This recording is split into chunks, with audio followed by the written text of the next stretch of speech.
श्रावण मास भगवान शिव को विशेष प्रिय है, अतएव शिव जी की प्रसन्नता हेतु प्रसिद्ध तीर्थों से जल भरकर एक स्थान से दूसरे स्थान पर स्थित भगवान शिवस्वरूप ज्योतिर्लिंग को जलार्पण किया जाता है।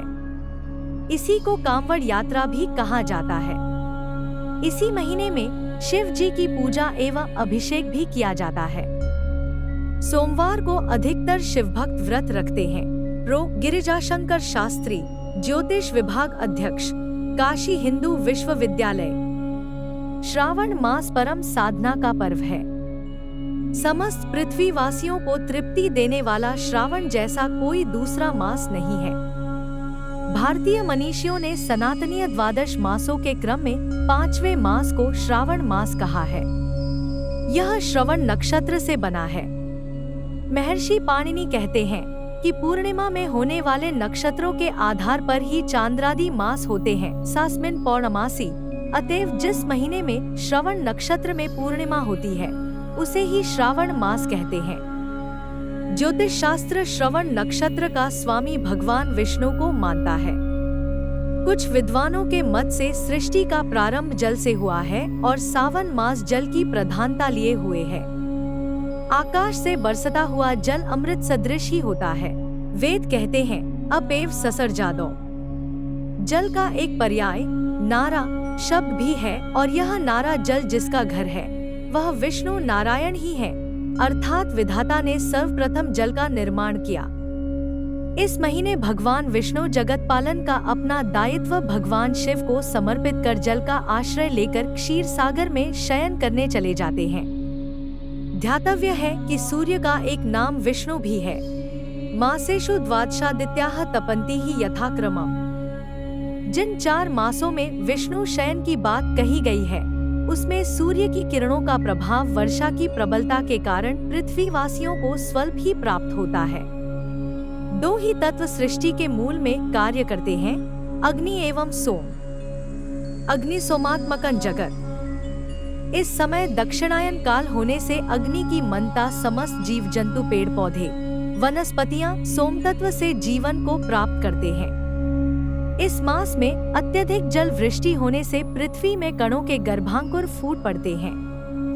ताप शांत हो जाता है। सभी जीवों का हृदय परमानंद से भर जाता है। श्रावण मास भगवान शिव को विशेष प्रिय है, अतएव शिव जी की प्रसन्नता हेतु प्रसिद्ध तीर्थों से जल भरकर एक स्थान से दूसरे स्थान पर स्थित भगवान शिवस्वरूप ज्योतिर्लिंग को जलार्पण किया जाता है। इसी को कांवड़ यात्रा भी कहा जाता है। इसी महीने में शिव जी की पूजा एवं अभिषेक भी किया जाता है। सोमवार को अधिकतर शिव भक्त व्रत रखते हैं।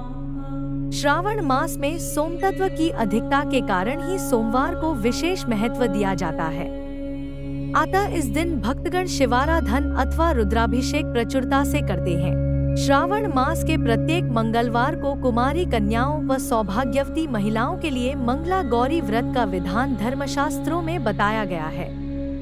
श्रावण मास की कृष्ण पक्ष द्वितीया को अशून्य शयन व्रत करने का विधान शास्त्रों में है। कहा गया है कि इस व्रत से वैधव्य व विधुर दोष दूर होते हैं।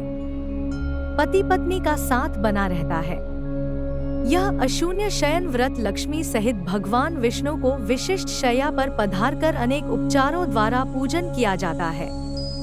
इससे यह भी सिद्ध है कि यह मास हरिहरात्मक मास है, जिसमें एक साथ भगवान शिव एवं विष्णु की पूजा का विधान है। श्रावण कृष्ण तृतीया को दोलारोहण झूला झूलने की परंपरा है। इसी दिन कजली तीज मनाते हैं। श्रावण शुक्ल पंचमी को नागपंचमी पर्व मनाने की परंपरा है। इस दिन नागों की पूजा की जाती है। श्रावण मास की पूर्णिमा को ही श्रावणी कहते हैं। श्रावणी के दिन यज्ञोपवीत तथा रक्षाबंधन का विधान होता है तथा उपाकर्म संपादित करके संस्कृत दिवस भी मनाया जाता है। चराचर जगत में जो गति है, विकास एवं परिवर्तन है, यही मानव जीवन का लक्ष्य भी है।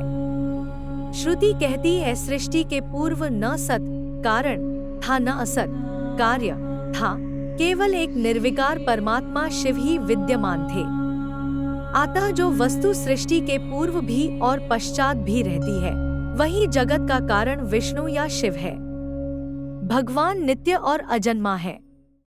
इनका आदि और अंत न होने से ये अनादि और अनंत है। ये सभी पवित्र करने वाले पदार्थों को भी पवित्र करने वाले हैं। अतएव भगवान शिव एवं विष्णु को प्रिय श्रावण मास से बढ़कर दूसरा कोई मास नहीं है। यस्मात् परं नापरमस्ति किंचित्।